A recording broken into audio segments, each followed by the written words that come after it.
People are learning to repair large objects. Some people are repairing small objects. Some people are repairing electrical goods.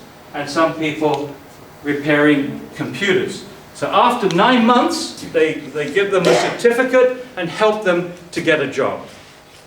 Dans le Vermont, ils ont un programme pour aider les personnes sans domicile fixe et ils les forment pendant 9 mois à réparer divers outils et équipements quotidiens. Et au bout de ces 9 mois, ils leur donnent un certificat et les aident à trouver un emploi. And this company is also linked to a deconstruction company, a company that takes old buildings down in the reverse order they went up. Ils ont aussi un volet de leur activité qui consiste à déconstruire pour mieux réutiliser les matériaux. Some of the material is used in new buildings. La plupart des matériaux est utilisé pour faire d'autres bâtiments. And some of the wood, you can get beautiful wood in old houses, in churches, barns, is being used to make furniture. Et beaucoup de bois est également utilisé pour produire d'autres meubles, parce qu'on peut récupérer du bois magnifique. This is what we call value added. Value added. Voilà ce qu'on appelle la valeur ajoutée. Now, summarizing reuse and repair centers, we can use them for poverty relief, for job creation, job training. We can link to deconstruction. We can link to value-added enterprises. We can use them for community development. And we can fight over consumption. Fighting over consumption by trying to recreate the village in the anonymous city. People meet at these community centers. And so you can get more human contact. Pour résumer, ces centres de réparation et de réutilisation permettent d'apporter une solution à la pauvreté, de créer des emplois, de créer une formation, de mettre en place des entreprises de déconstruction, de faire de la valeur ajoutée pour les entreprises, de développer la communauté, de lutter contre la surconsommation et de recréer le village, la communauté villageoise, l'esprit villageois à l'intérieur des villes. Et en gros, c'est ultra fun de réutiliser et recycler ces déchets. And lastly, we can make reuse fun. Now in Sweden they don't have much fun. They don't have enough sunshine, but they do have fun at this reuse park. They made a park. This would be wonderful in Corsica to have a park for reuse. Alors en Suède, ils ne s'éclatent pas beaucoup parce qu'ils n'ont pas beaucoup de soleil.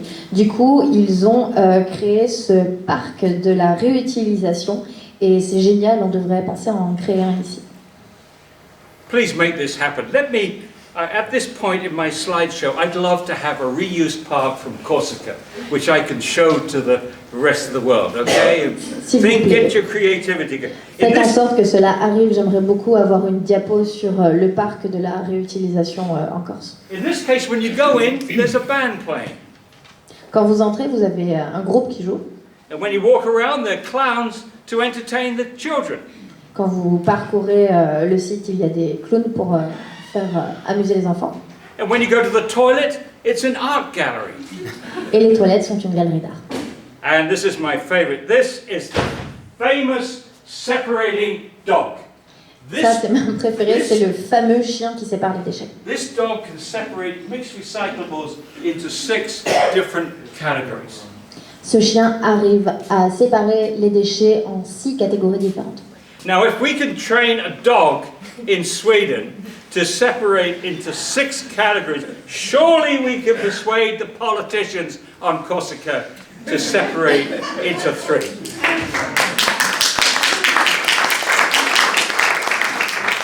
Clairement, si on arrive à dresser un chien à séparer ses déchets en 6 catégories différentes, il est possible d'arriver à faire la même chose en Corse.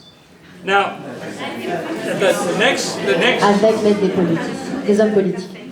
The next steps are all attempting to reduce the residual fraction. 6e étape, essayer de réduire la part des déchets qu'il reste. Step 6, economic incentives. The pay-as-you-throw system. In this system, the compostables, free. Recyclables, free. But the residuals, the more you make, the more you pay. Alors je prends. En fait, avant, c'était étape 6 à 9, essayer de réduire la fraction résiduelle. Étape 6, tarification incitative. C'est-à-dire que le système, le biodéchet doit être gratuit, les recyclables gratuits et les déchets ménagers, en fonction de la quantité que l'on produit, on devrait payer en fonction de notre consommation. But with this approach, you could get some political problems. People say, I'm not going to pay any more money for my waste. I already pay for my waste out of my taxes. Don't charge me any more money. No. So, you change it. They understood. Therefore, you change it to the save as you throw system. The less you make, the more you save. Alors, le problème avec ce système, c'est que l'on peut hérisser les citoyens et ils pourraient être dans la situation de dire « Mais comment, c'est hors de question que je paye pour quelque chose pour laquelle je paye déjà des taxes, je ne dépenserai pas un centime de plus. » Donc l'idée est de dire ce n'est pas plus vous allez produire et plus vous allez payer, c'est le moins vous produisez et le plus vous économiserez. So in Kapaneri, they have the bag for the residuals, and there's a microchip in there. But you only get charged when you put the bag out. So if you don't put the bag out each week, you save it up for 2 weeks or 3 weeks or even 4 weeks, you're going to save money in their system. À Kapaneri, ils ont un système de sac par foyer avec des puces. Et donc vous ne payez que lorsque vous sortez le sac. C'est-à-dire que si vous ne le sortez pas pendant 2, 3 à 4 semaines, vous n'allez pas payer. Step 7 are other waste reduction initiatives. Étape 7, des initiatives pour réduire les déchets. In Ireland, the government put a 15-cent tax on plastic shopping bags. En Irlande, le gouvernement a instauré une taxe de 15% sur les sacs plastiques que l'on trouve dans le commerce. And in 1 year, they reduced the use of those bags by 92%. Ils ont réduit la consommation de 92% en un an.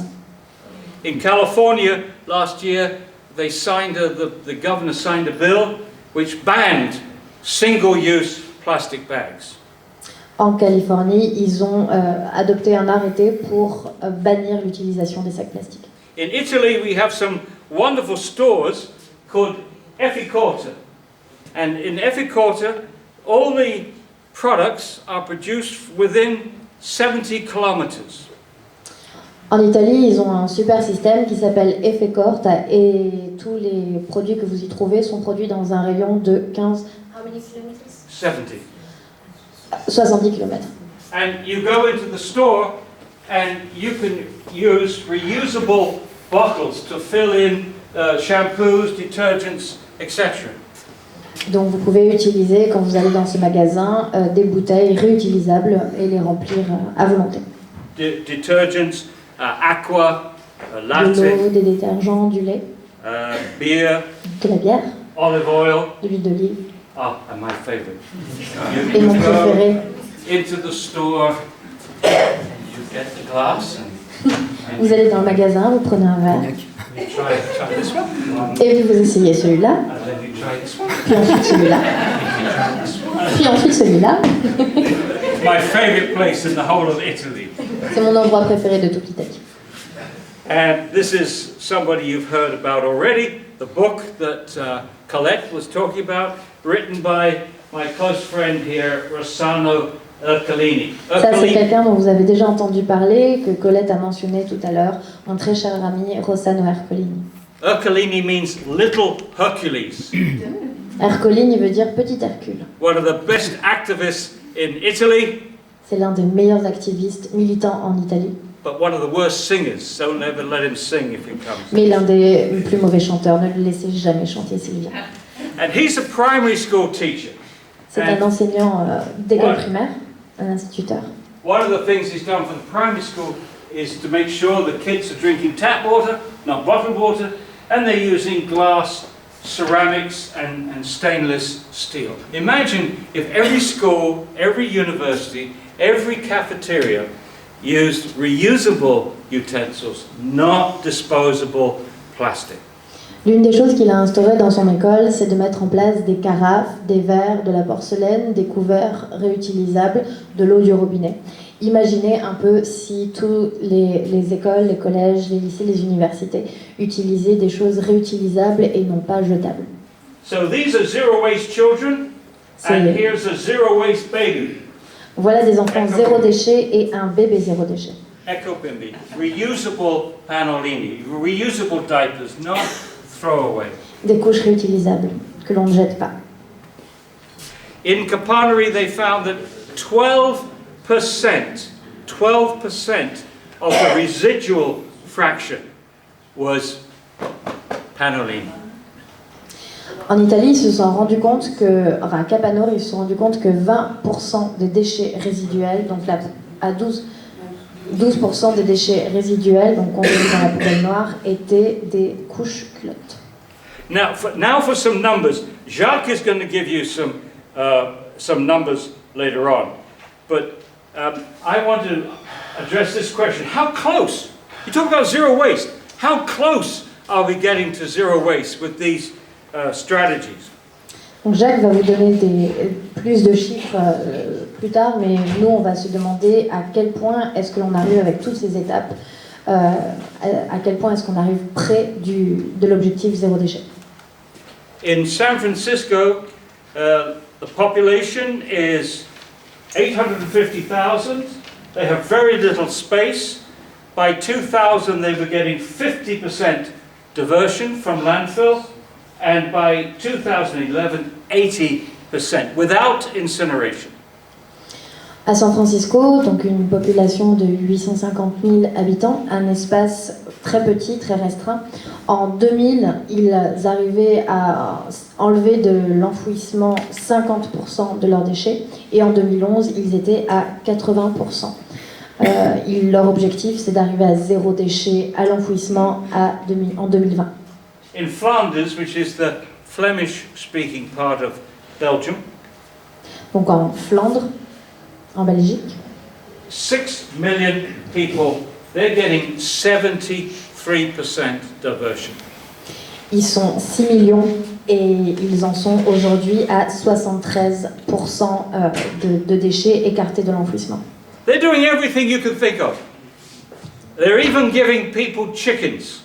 They're giving people chickens so that the chickens eat the stuff in the backyard.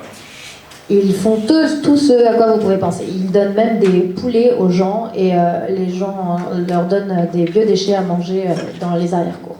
In Italy, we have over 1,000 communities, some small, some not so small, getting over 70% diversion.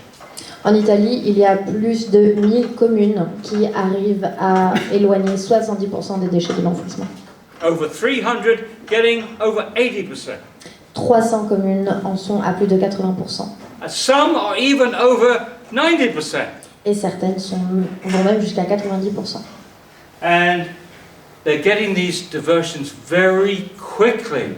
Ces chiffres sont atteints très rapidement.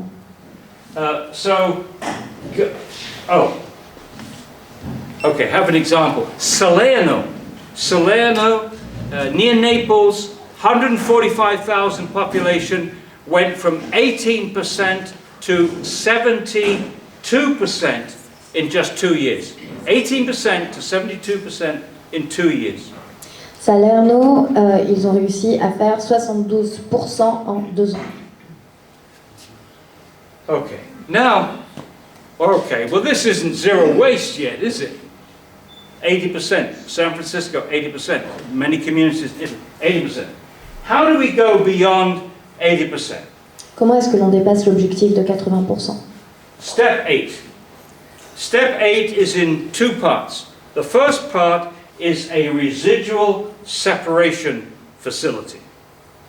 Alors, 8e étape, la plus importante, si on veut aller au-delà des 80%, la séparation des residuals, the leftovers. Frazioni residual. un centre de séparation des déchets résiduels. These are built in Nova Scotia, in Canada, and they are built in front of the landfill. Alors voilà ce qui a été construit au Canada, en Nouvelle-Écosse, et il a été établi juste en face du centre d'enfouissement. Notice that the trucks cannot enter the landfill. The trucks can only deliver to this facility. Everything is separated. Les camions ne peuvent pas accéder au centre d'enfouissement directement, ils sont obligés de passer par cette usine. Donc à l'intérieur, tout est séparé. There's an aerial view. Une vue aérienne. When the bags come in, the bags are open, the materials go onto conveyor belts, and paid workers pull out more recyclables, more toxics. Quand les sacs entrent dans le centre, ils sont éventrés, disposés sur des tapis roulants, et des personnes qui sont employées essayent d'en écarter encore plus de recyclables. And the dirty organic fraction, the diapers, etc., they're not touched. That goes all the way to the end of the conveyor belt. Tous les déchets considérés comme sales, donc les couches culottes, etc., ne sont pas manipulés, ils vont jusqu'à la fin de la chaîne. And this material is shredded. It goes into long troughs, which are turned each day, and this material is composted for 18 days. Alors tous ces matériaux sont coupés en petits morceaux, retournés et mis à composter, à macérer pendant 80 jours. Non, 18 jours. Now, this composting is not to produce a product to sell because it's dirty, sporca, but to stabilize it above ground before it causes problems underground. Alors, ce compost n'est bien évidemment pas produit pour être utilisé en tant que compost, mais il est stabilisé dans son processus chimique en dehors de la terre avant qu'il ne cause des dégâts sous la terre. And that's what the landfill looks like. Voilà à quoi ressemble le centre d'enfouissement. Now, the second part of this operation we need is not operating now in Nova Scotia, but it's what I would like to add is to have a zero waste research center to have people study the non-recyclables. La seconde étape, ce serait vraiment c'est pas encore ce qu'il se passe en Nouvelle-Écosse, mais c'est ce que j'aimerais qu'il s'y passe, c'est de créer un centre de recherche sur le zéro déchet. And I would like to use professors and students from universities to do this. J'aimerais impliquer des professeurs et des étudiants d'université pour travailler là-dessus. And this is where community responsibility comes face to face with industrial responsibility. The community has to say to industry, if we can't reuse it, if we can't recycle it, if we can't compost it, then you shouldn't be making it. Industry shouldn't be making things like that. We need better industrial design for the 21st century. Voilà où est le point de rencontre entre les communautés et les industriels. Les communautés devraient tenir le discours suivant aux industries. Si nous ne pouvons pas le réutiliser, si nous ne pouvons pas le recycler ou si nous ne pouvons pas le composter, alors vous ne devriez juste pas le produire. I think most people today have heard of the 3 R's: reduce, reuse, recycle. They forget composting. The C is very important. The 3 R's. But what we're talking about now is the need for a 4th R. And that 4th R is redesign. Redesign. Vous avez déjà tous entendu parler des 3 R, donc réduire, réutiliser, recycler. Ce qu'il nous faut aujourd'hui, alors, pardon pour l'anglicisme, redesigner, donc reimaginer, reconceptualiser peut-être. So we're ready to spell out what zero waste is on one slide.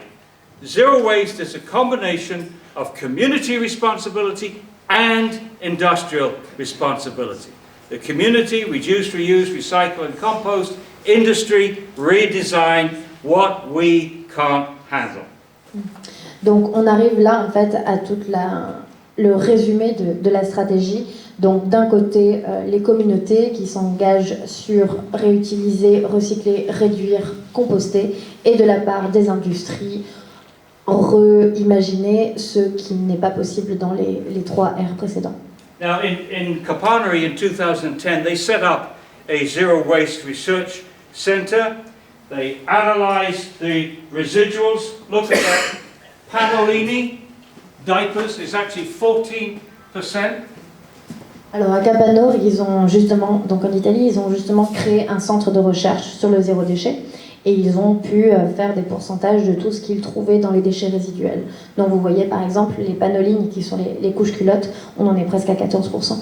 Another thing that they kept finding in the residual fraction, this is, no, it's not Rossano, are these little plastic coffee capsules. And Rossano Ercolini wrote to Lavazza and said, we love your coffee. So does Julia Roberts. We love your coffee. But we're trying to be a zero waste community and we keep finding your plastic cups. What can we do about this? And 2 days later, Lavazza calls up Rossano and says, let our experts meet your experts. Alors, l'autre chose qu'ils continuaient à trouver dans les décharges, dans ce centre de recherche sur le zéro déchet en Italie, c'était les capsules de Nespresso Lavazza. Ils ont donc écrit une lettre au siège de Lavazza en leur disant « Écoutez, votre café est génial, tout comme Julia Roberts, nous l'adorons. Par contre, c'est pas possible, c'est une des rares choses qu'on retrouve dans nos poubelles, donc il faut trouver une solution. » Et 2 jours plus tard, ils ont reçu un appel de Lavazza disant « Écoutez, ok, on va bien faire... en sorte que nos experts rencontrent vos experts et on va chercher une solution. And 5 years later, we now have compostable, recyclable and reusable coffee capsules. 5 ans plus tard, nous avons désormais en Italie des capsules qui sont réutilisables ou compostables Step 9 ou recyclables. Step 9 is better industrial design. Do you know who the first person was in the world to talk about zero waste? Anybody? Alors, 9e étape, c'est je l'avais puis je l'ai perdu. Une meilleure conception industrielle. Savez-vous quelle est la première personne au monde à avoir parlé de zéro déchet? Leonardo da Vinci. Voilà. 500 years ago he wrote, there is no such thing as waste. Zero waste. Donc Léonard de Vinci, il y a 400 ans, il a écrit « Il n'existe pas une telle chose que le déchet ». So step 10 is the interim landfill for the non-recyclables and the dirty organic fraction which has been stabilized. So they're all the 10 steps. And what I like about these 10 steps is it begins with everybody. Everybody has these 10 things. But by the time you get to steps 8 and 9, you're dealing with the brightest minds you have. You're dealing with your professors and students and your industrial designers. Alors la 10e étape, ce sont des centres d'enfouissement temporaires pour des fractions organiques, sales, stabilisées. So, we want those bright minds involved because we want them to see the connections between zero waste and other aspects of sustainability. Mais le temps que l'on arrive à cette 10e étape, on aura impliqué dans le processus tous les génies universitaires ou autres afin de réfléchir aux meilleurs moyens de réduire encore les déchets. So, summarizing, this 10-step plan is better for the economy. Donc si on résume, ces 10 étapes sont meilleures pour l'économie. More jobs. Plus d'emplois. It's better for our health. Meilleur pour la santé. Less toxics. Moins de pollution. It's better for our universities. Mais mieux pour les universités. More meaning, more relevance. Ça a plus de sens. It's better for the planet c'est mieux pour la planète, because it's more sustainable. parce que ça s'inscrit dans une idée de développement durable. It's better for our children C'est mieux pour nos enfants, because it gives them more hope. parce que ça leur donne plus d'espoir. So 3 final messages before we go over to Jacques. 3 final messages. The first message to citizens: don't let the experts take your common sense away. This is all common sense. 3 messages avant que l'on laisse la parole à Jacques. Pour les citoyens, ne laissez pas les experts ternir votre bon sens. The message for politicians: put your faith back in people. Stop running to consultants and magic machines. We can do this, but give us the chance. Message pour les hommes politiques, redonnez votre confiance aux gens. Arrêtez de vous ruer vers des solutions industrielles. And the final message is to activists. Very important. Dernier message aux militants, très important. Have fun. Éclatez-vous. Enjoy this. Because if you don't enjoy it, no one's going to help you. Parce que si vous vous éclatez pas en faisant, personne ne va vous aider. I'm going to help you enjoy it a bit more by singing a little song.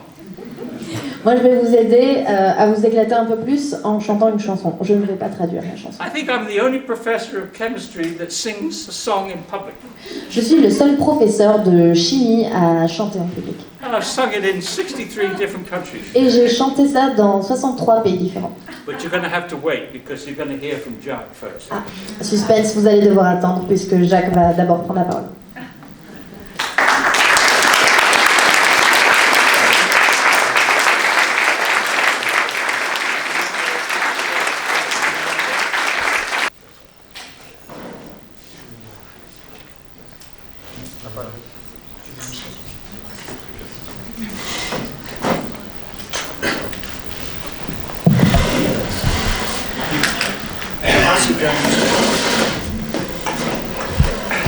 Bien, bonsoir à toutes et tous. Pas facile de prendre la parole après le professeur Connett. Rassurez-vous, je ne vais pas chanter, parce que là, ça risque de poser des soucis. Plus sérieusement, je viens très simplement vous montrer comment on a essayé de décliner sur notre territoire le concept Zero Waste. Je ne vais pas le faire de manière très approfondie, puisque les concepts de base pour les élus, je suis moi-même donc un ancien élu, ancien sénateur du Haut-Rhin, ancien maire de Battevillers. Les principes reposent essentiellement sur 1. Faciliter la vie des personnes. 2. Pouvoir les motiver par des moyens financiers adaptés. Ça a bien été dit, trier plus pour payer moins. Et puis, on vous propose un système pour que vous ne vous fatiguiez pas trop. Un système très simple. Alors nous avons mis ça en place sur notre communauté de communes et je témoigne d'autant plus volontiers des chiffres que nous avons obtenus que nous avons encore beaucoup de progrès à faire. C'est ce qu'on va voir ici. Je passe là. Voilà. En décembre 2008, notre communauté de communes décide de passer au financement des ordures par la taxe, comme cela se pratique aujourd'hui sur la Corse, la taxe foncière. Nous avons décidé de passer à une redevance incitative. Donc cette disposition qui permet de motiver les citoyens de manière financière. Et nous avons mis en place la collecte sélective en porte-à-porte des biodéchets. Décision prise en décembre 2008. Le 4 janvier 2010, le système fonctionnait. 1 an après.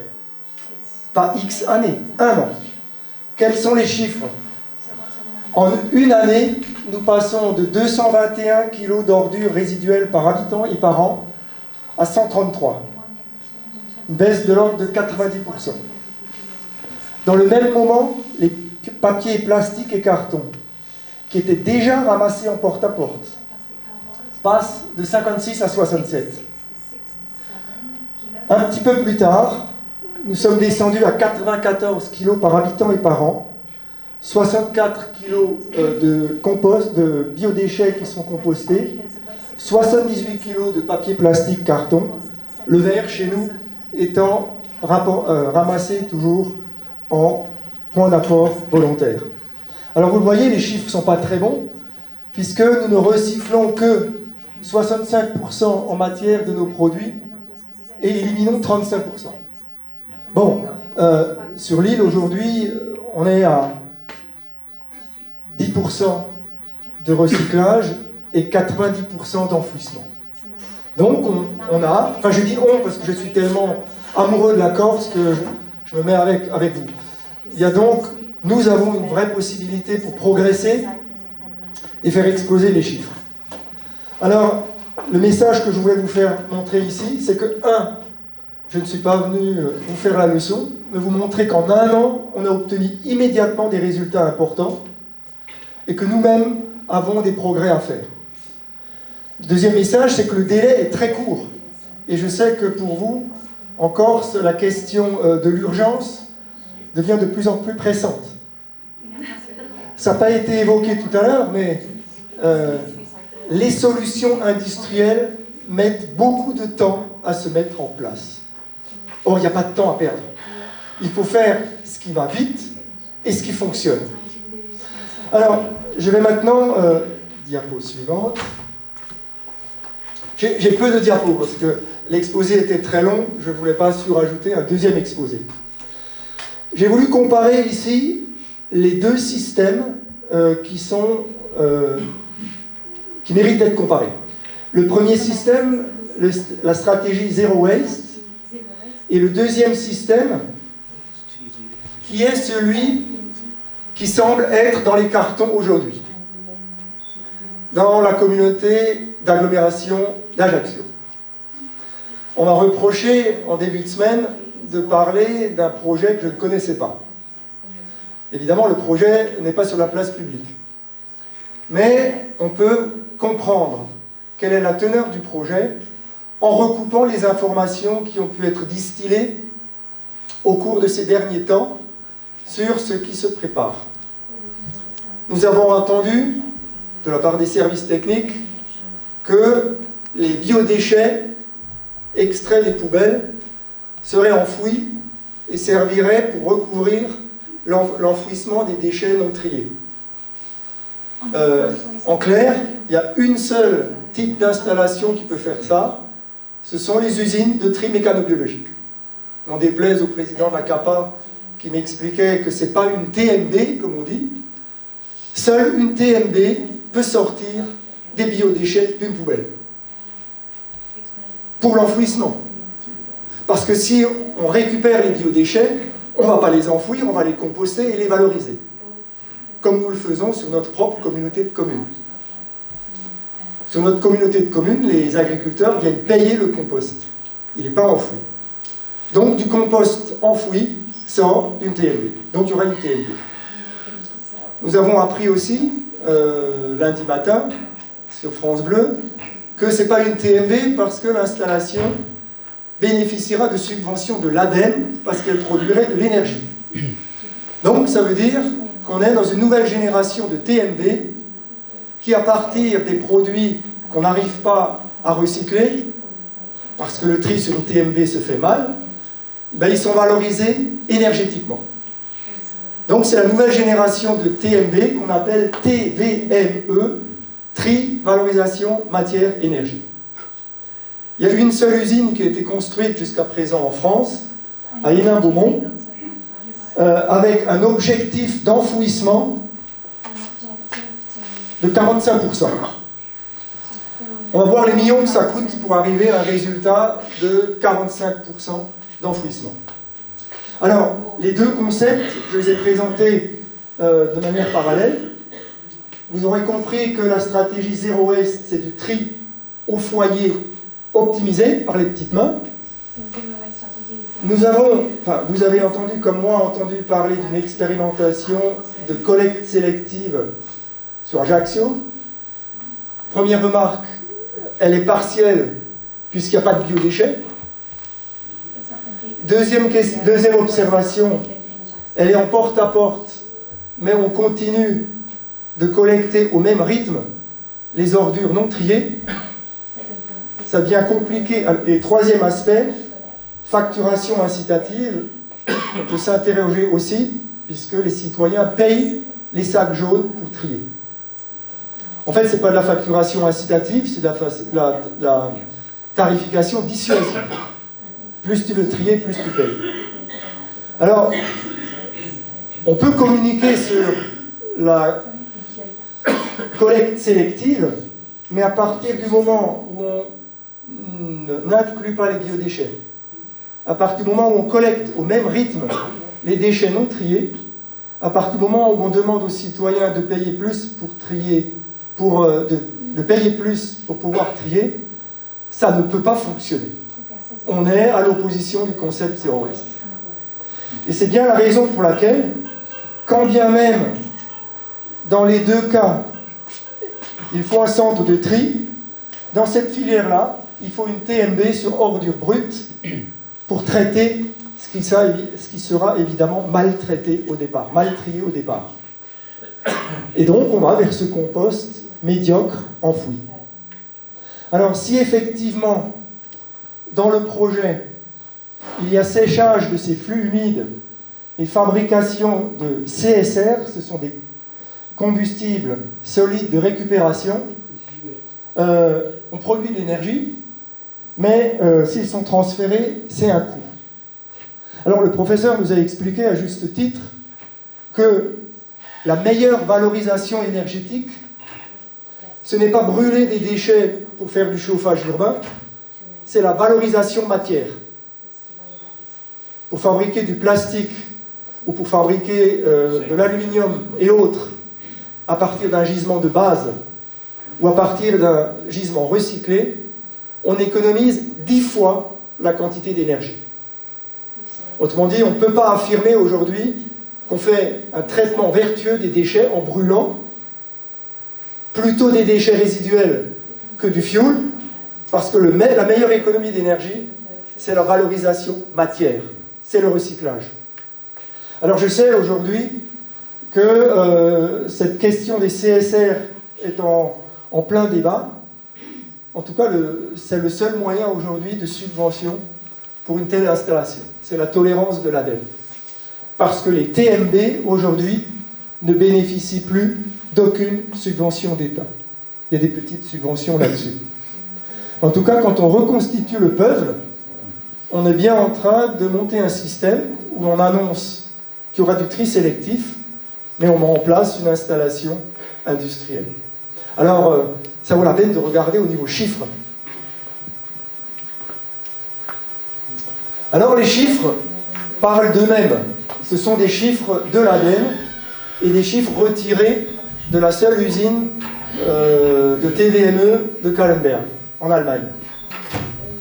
Alors, en termes d'investissement, vous voyez que si on fait du compostage haut de gamme, sur plateforme avec confinement d'air, c'est le grand luxe, les chiffres aussi de 50 à 110 € par tonne de capacité. J'ai visité une telle usine à Freiburg, où effectivement on peut composter en centre-ville, près du centre touristique, sans la moindre odeur, mais ça coûte 110 € la tonne de traité. Quand on fait du plein air, je pense notamment aux petits villages, et Dieu sait s'ils sont nombreux sur notre île, on a mis 20 à 40, avec le collègue qui connaît le sujet, 20 à 40, en fait, ça peut être epsilon à 40, parce que pour faire une petite plateforme communale, ou pour faire comme le fait le maire de Barretal, où l'on traite les biodéchets sur place avec un petit poulailler, l'investissement c'est quasiment zéro. Sur une TVME, c'est 480 € par tonne de capacité traitée. On est à 8 fois plus, quoi. Subvention d'études. Subvention d'études. Donc en investissement, c'est de l'endettement. On comprend bien, de l'endettement pour financer un investissement de ce genre. Quand on prend le traitement, en prenant la Rolls du compostage, on plafonne à 65 € la tonne. Lorsqu'on composte, on est dans le zéro waste. En plein air, on est moins cher, évidemment. On peut aller beaucoup plus bas dans une installation, un dispositif communal rustique, mais qui fonctionne très bien. Alors, pour les TVME, je souris et j'ai mis objectif entre guillemets. Pourquoi? Parce qu'on n'a aucun chiffre sur la TVME d'Hénin-Beaumont. Le seul chiffre dont on dispose, il est dans le document d'orientation qui affiche un objectif de 100 € la tonne traitée. Donc les industriels ont vendu le projet aux élus en disant on devrait arriver à 100 € la tonne traitée. Je suis allé voir en Allemagne, sur le site de l'usine de Kahlenberg, près de Karlsruhe, qui sert de référence, puisque ces élus du Pas-de-Calais ont dit on est dans le top de la technologie puisqu'on fait comme les Allemands. On fait comme à Karlsruhe. Alors je suis allé voir. Il n'y a pas de chiffre. Vous n'avez aucun chiffre public sur ce type d'entreprise.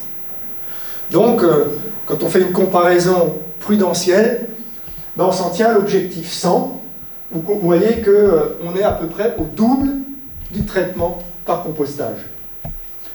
L'élimination de la tonne, le coût d'élimination de la tonne, alors à l'exception de la communauté de communes d'Aléria qui bénéficie de la proximité d'un site d'enfouissement et qui paye 70 € la tonne pour l'enfouissement, sur l'île, les tarifs s'échelonnent entre 190 et 240 € la tonne.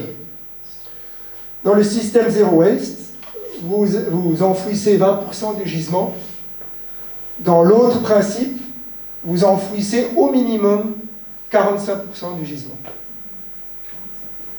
Donc, quand on met tous ces coûts l'un à côté de l'autre, on a très bien compris que plus tu tries, moins tu payes, et que toute autre solution ne peut se traduire par des coûts pour la collectivité.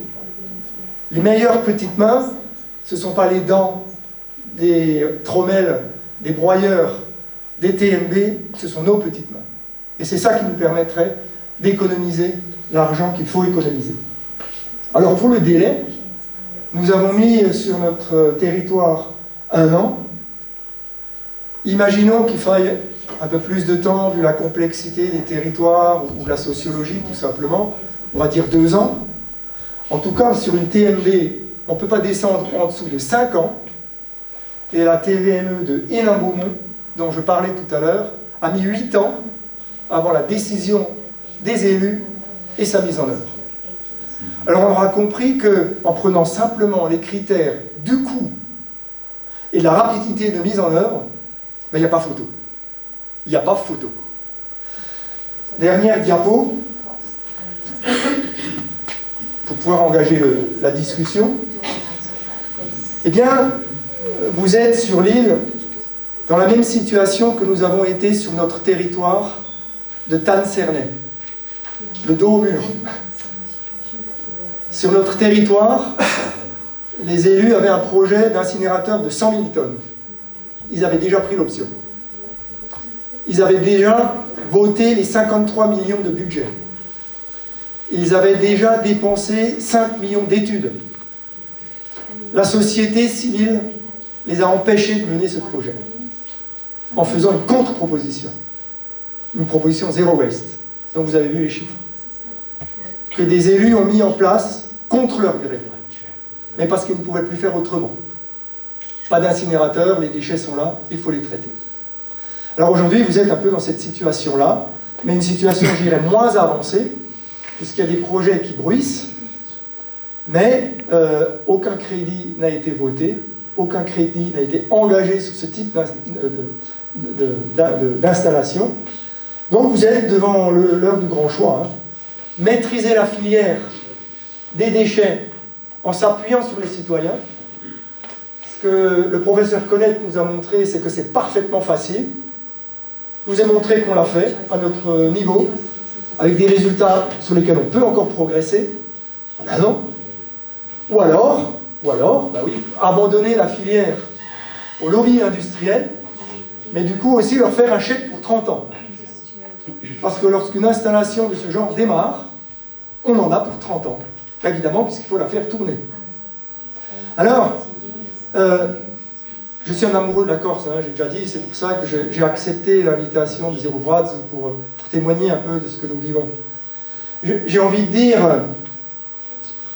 je m'adresse aux élus, je ne sais pas si on a ici, mais il faut absolument dépasser les concurrences ou bisbilles politiciennes.